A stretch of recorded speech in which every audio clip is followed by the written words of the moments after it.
which California renters were already paying more than they could afford for rent before COVID hit, right? So we know that there was a housing affordability crisis before the COVID-19 pandemic.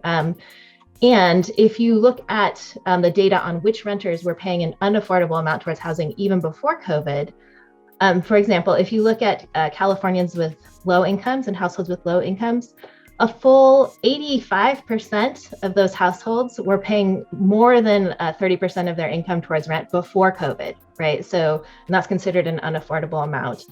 And 61% of them were paying more than half of their income towards rent. And so, I mean, that's a really significant share. That means that those are Californians who are really at high risk of really facing an emergency if their income is interrupted.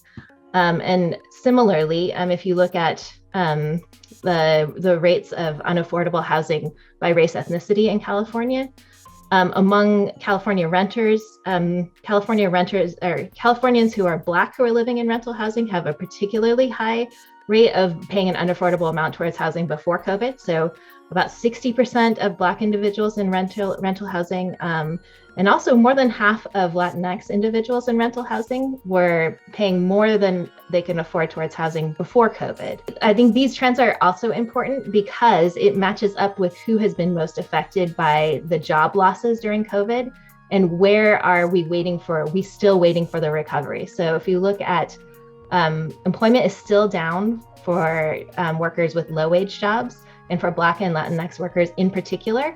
So you have a sort of match between the workers who are most likely to still be unemployed are some of the same Californians who are most likely to be renters and most likely to be paying an unaffordable amount towards rent even before the COVID pandemic. So this is something that we're tracking closely at the Budget Center.